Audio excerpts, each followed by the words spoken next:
Good evening, everyone, and welcome to another round of sound. This is the #1 Cochran Sports Showdown. Bob Pompeani here, manning the controls. Busy week. We'll talk about Pitt with a big win. We'll talk about Sidney Crosby undergoing a surprise surgery. But the #1 topic tonight on the #1 Cochran Sports Showdown will be the Steelers bucking the odds with a big win on the road at Buffalo. And here to talk about it is your panel. Tonight we have with us Will Graves. Associated Press does a great job with them. Also, Andrew Fillipponi from 93.7 The Fan and the PM team. Josh Yohe does his great work with The Athletic. So, Josh, we're going to start with you on this one, and that would be the Steelers were down by 10 points at halftime, 10-0, with hardly a heartbeat. They were flatlining offensively, and yet, for the first time ever, they overcame a double-digit 10-0 deficit at halftime to win an opener. I think they were 0 for 14 before that. What do you attribute it to more than anything else? Well, you don't like to get too high or too low after week one because, as we've seen in the NFL, week one doesn't always give you a true measure of what's about to happen.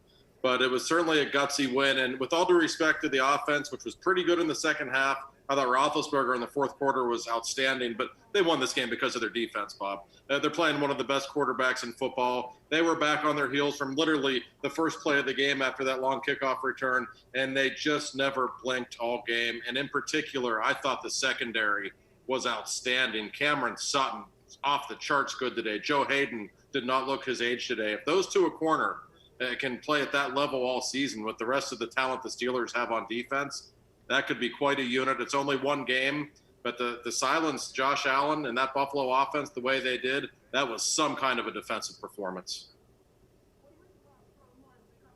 I was impressed with. Let's talk about the coaching. I mean, let's be honest. There's one of the reasons they're 0-14 in openers when they're down by more than 10 points is because they struggle making halftime adjustments. I know that number is not just under Mike T, but let's be honest. I think there were very few people, me included, who thought when it was 10-0 at halftime, you saw the offense not doing anything.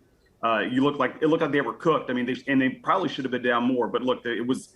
I'm not saying Matt Canada gets A's on his first game. I still think the offensive line is kind of a mess. At some point, you're going to have to get more yards with your running back. The longest play from scrimmage shouldn't be an end arounds all week, jet sweeps, whatever. But that being said, they did move the ball enough in the second half. They did find the end zone. And look, they didn't turn the ball over. And I think with this defense, if they just kind of do that, if the offense just doesn't screw it up early, I think they should be bullish on the opening month of the season here.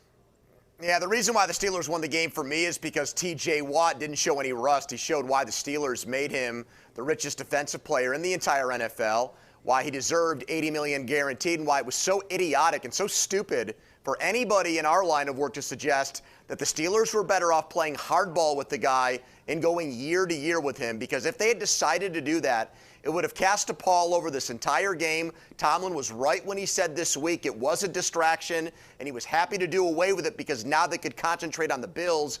And boy, did that make a difference, Bob. This is not a guy like a Bud Dupree that you go year to year with and say, we'll franchise tag you and see how it goes. You do that, he's out the door in 3 years, and he's getting 15 sacks a year for somebody else. So to me, this is someone that, in my opinion, is going to set the Steelers' all-time sack record someday, go into the Hall of Fame, and you saw him put that on display against the Bills today. Boy, did he ever, with a couple of sacks right off the bat, and even a big game-changing potential play with a strip sack.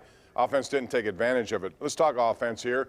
Josh, back to you on this one. You know, they had 54 yards on 22 offensive plays in the first half, only 3 first downs. It looked like there's no way they were going to turn this thing around. So they did. Are you more bullish on this offense now, or do you still have a lot of concerns about it after 1 week? And as you said, 1 week, you never know what you're going to get. It could change quickly.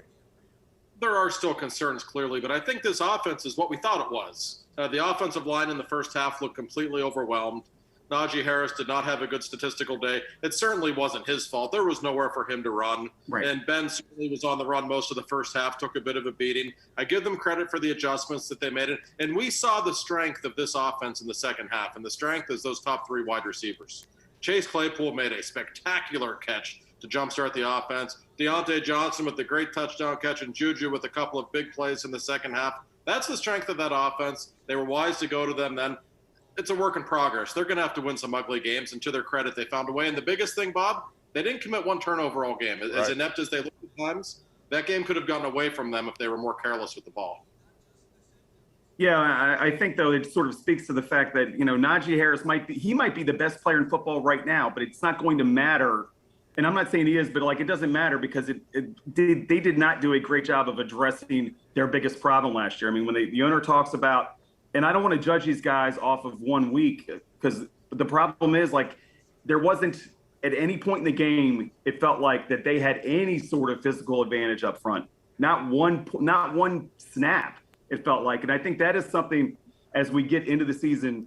You know, there was a problem last year. It was a problem the year before that. It doesn't look like it's getting any better. And let's be honest, today was great because it was a team win. You get a special teams touchdown. You get the defense playing lights out against one of the best, offenses in the league. But, man, I am not – they answered 0 questions with the biggest question they had coming into the season was, can the line get Najee Harris enough room to take pressure off Ben? And that question was not answered today in the slightest.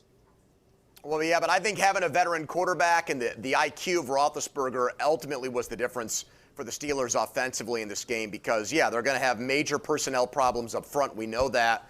You know, Ben, I thought, looked very frustrated in the first half. And then I think his 18 years of experience shined through in the second half. When he threw interceptions, they were on plays where there was already defensive holding and he could take a chance.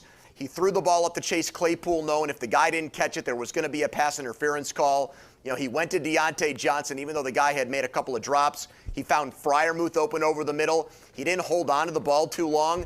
I mean, what Ben did today was the kind of performance that Roethlisberger is going to need to give throughout the season, which is you don't need to throw the ball 50 times a game.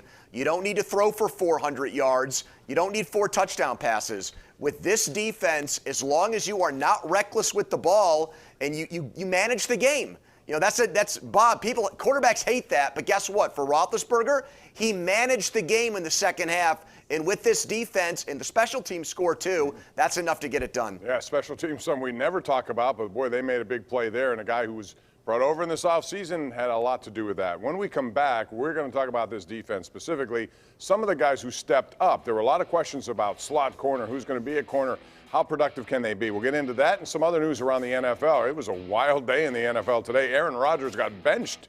We'll talk about some of the other stuff in the AFC North next, right here on the #1 Cochran Sports Showdown.